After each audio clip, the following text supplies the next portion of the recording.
So I hope you'll see that. And it's very unusual for me to be giving a talk on drug therapy when you're talking about high-level intervention.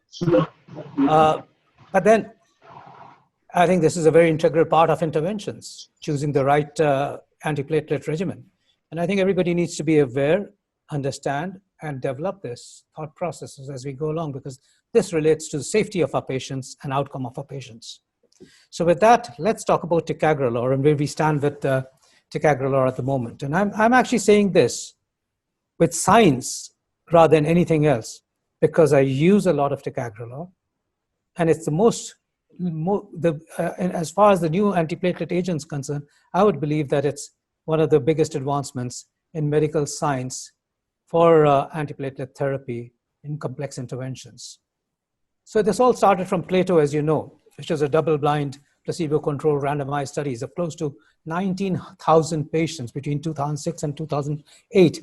And it looked at ACS patients, which had STEMI and non-STEMI, looked at primary PCI, but of course, fibrinolytic therapy was excluded from this because potent antiplatelet agents weren't recommended at that time. And of course, looked at early invasive versus conservative therapy for non-ST elevation MI, which means medical therapy. And I think, therefore, it encompassed a number of presentation subsets. And both medical therapy in ACS, interventional therapy in ACS, and STEMI. And what was seen in the platelet study was a 16% reduction in major adverse endpoints, which is cardiovascular death, MI, or stroke, as well as a 22% reduction in mortality alone. So significant improvement of outcomes in a very complex subgroup of patients above and beyond the standard at that time, which was clopidogrel and aspirin therapy.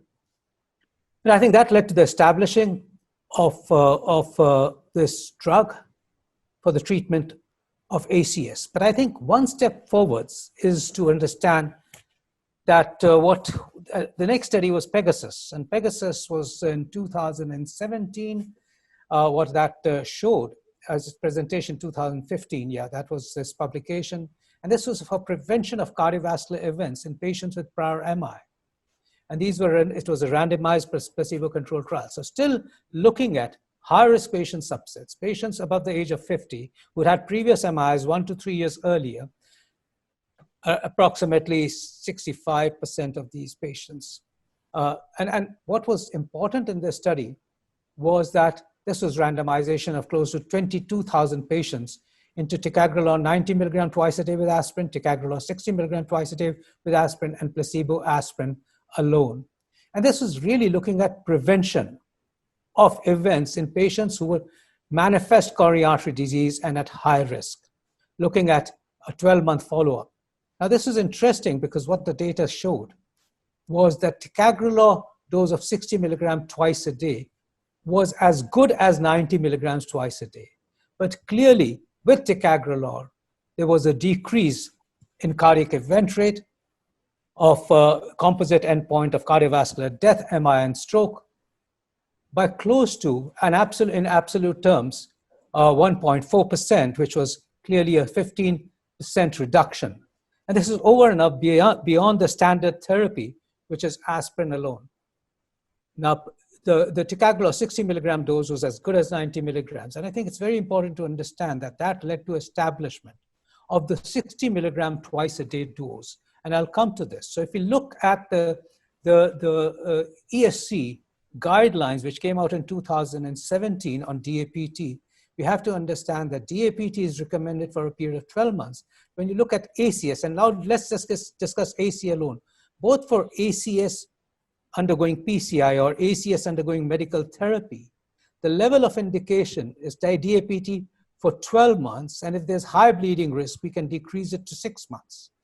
If it's medical therapy, it's 12 months, but we can decrease the DAPT to 1 month.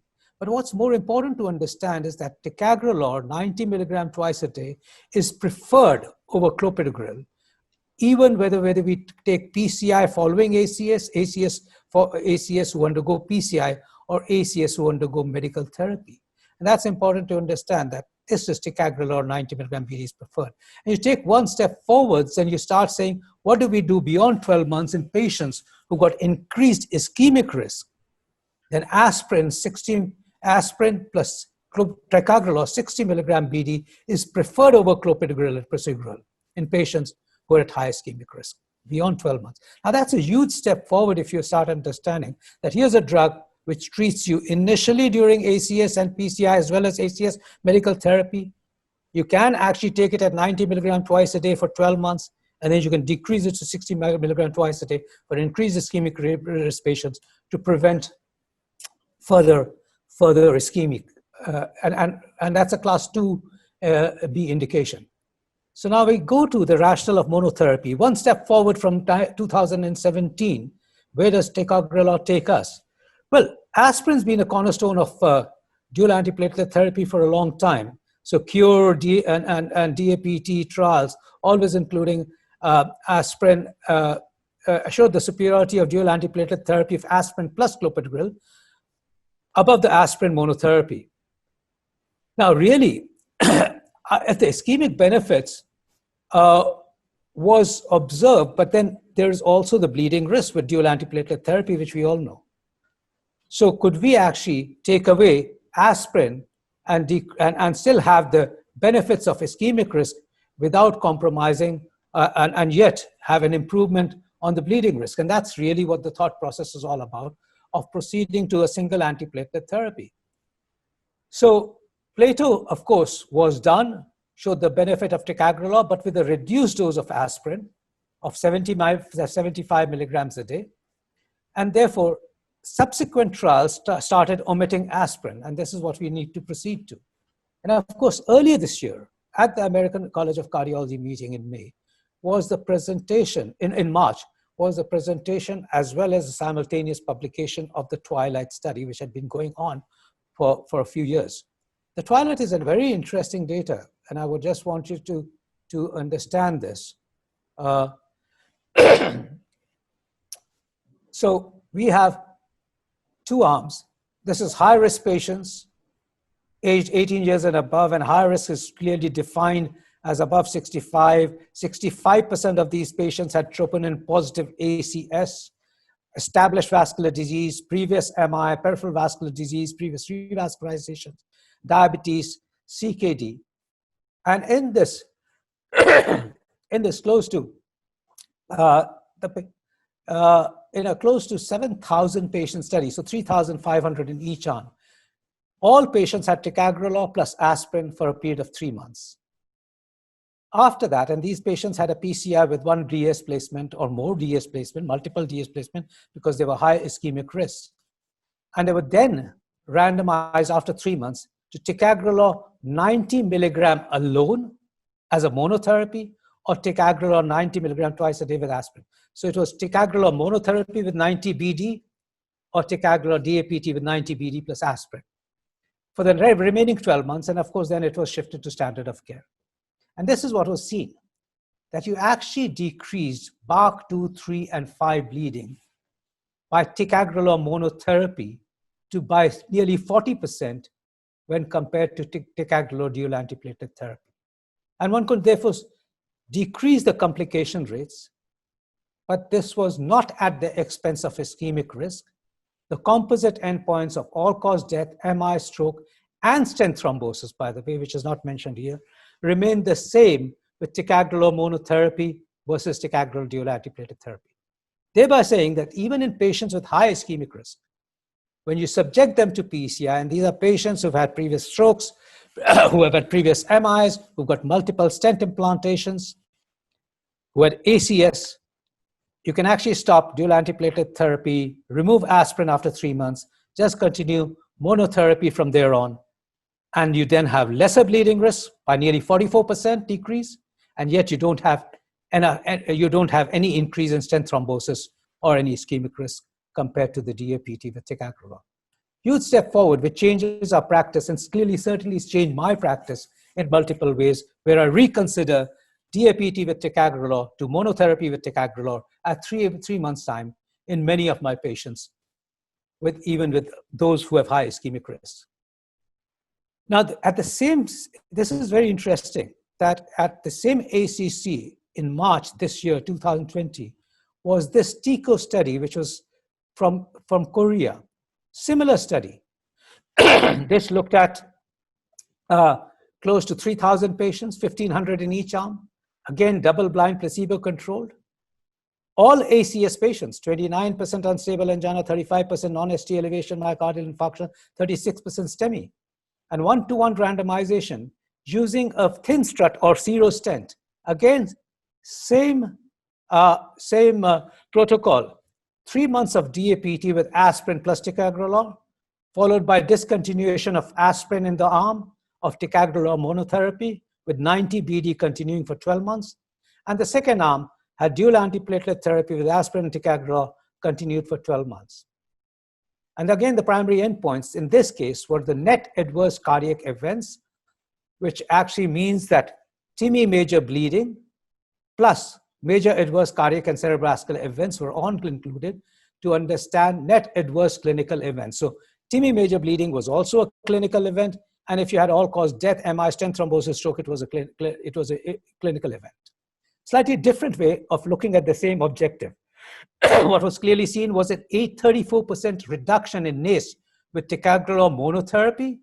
That is very clear. And that improvement and reduction in NACE starts at 90 days, at the time when the randomization occurs to monotherapy versus continued dual antiplatelet therapy, with nearly a greater than 50% reduction, 60% reduction in NACE at landmark analysis. Now that is huge benefits.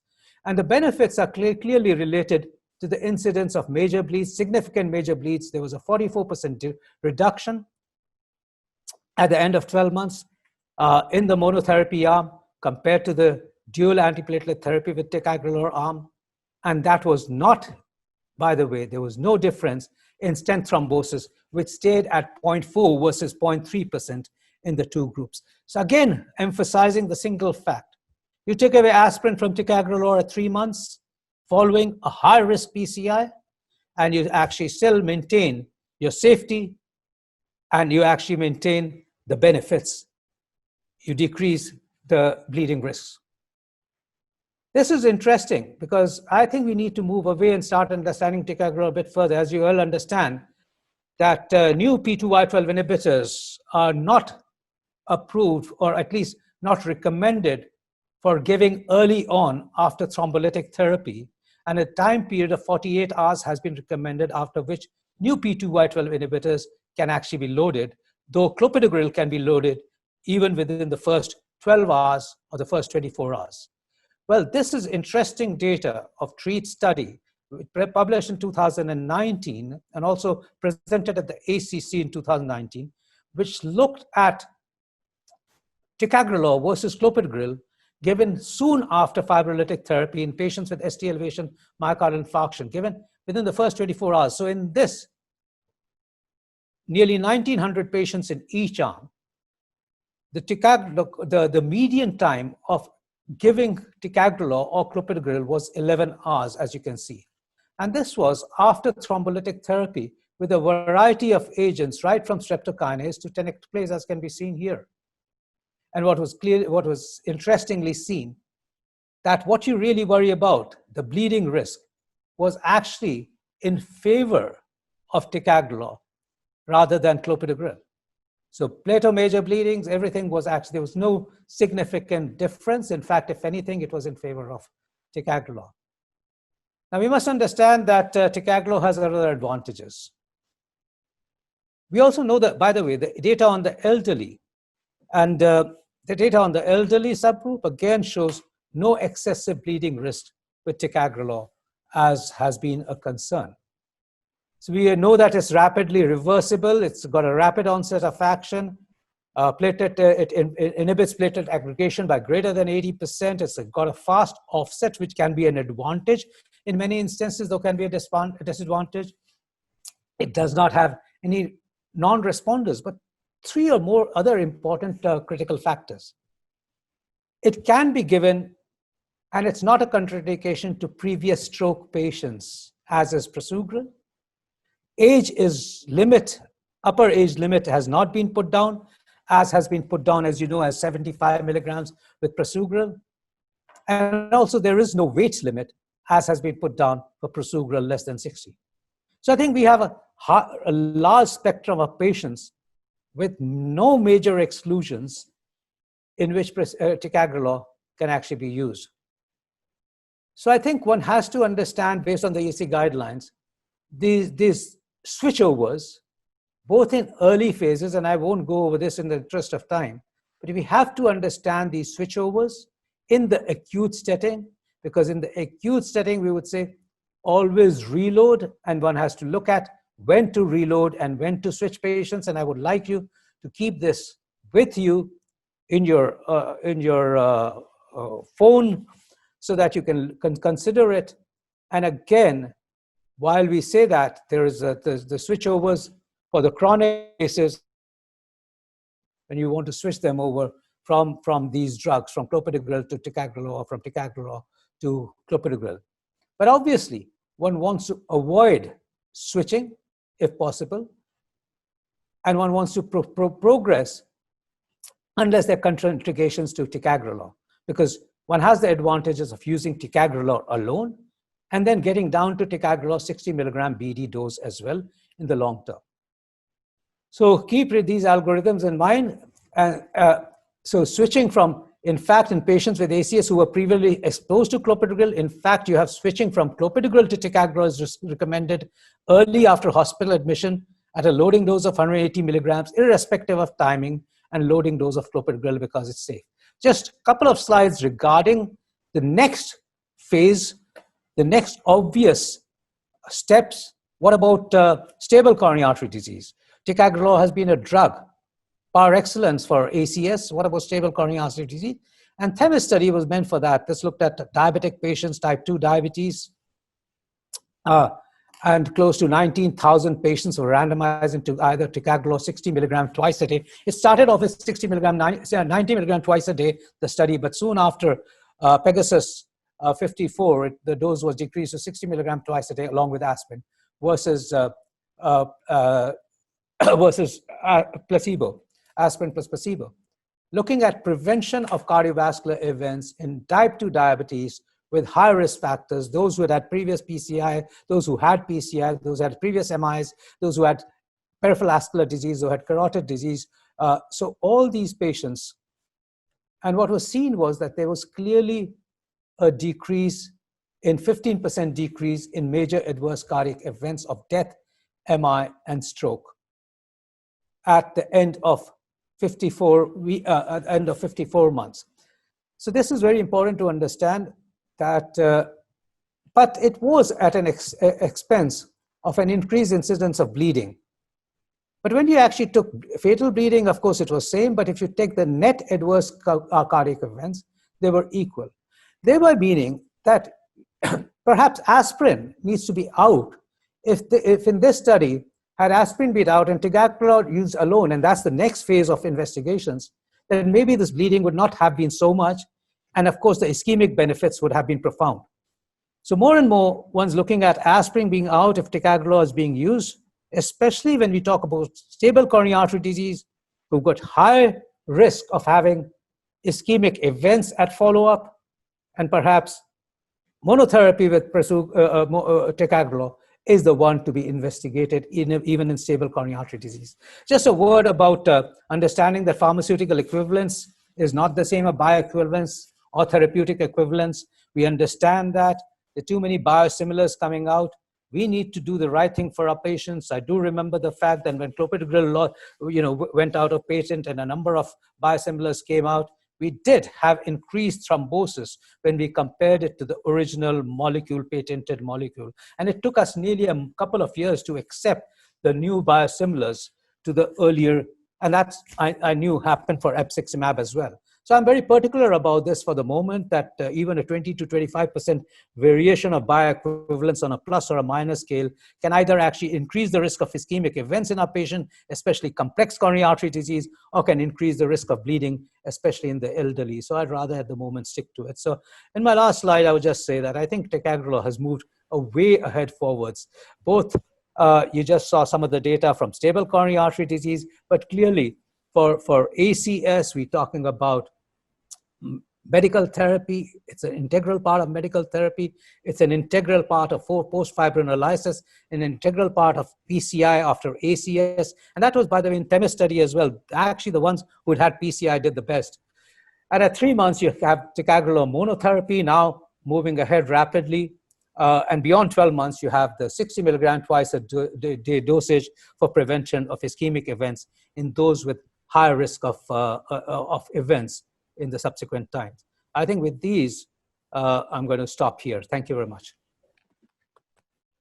Thank you very much, Dr. Seth. It was truly enlightening as usual. You know, you're as good in pharmacology as you are good in intervention, and you are able to teach not only Thank you, Khanna. Medical sciences, but also human sciences, you know. So thank you very much. It's a privilege to have you here. Thank you. And we shouldn't be having any questions because I know you're running late, Khanna. But I would also, my last slide should have been, I really am always amazed at how you have created this meeting, how it's progressed and how it's become such an international meeting. I'm actually sometimes very, very proud when I watch you and say, there used to be a time when Khanna used to say, Dr. Ashok Seth is my boss. Now I'm proud to say that Khanna has been my fellow. I'm truly proud for that. Thank you so much, sir. Thanks for being such a good patronage and teaching. Yeah. So I'll hand it over to Dr. Hirmat if he's there and if he wants to have some comment, or we can close and go to the next session because we are running a little late now. Yes, go ahead. Thank you so much, sir. Pleasure to see you.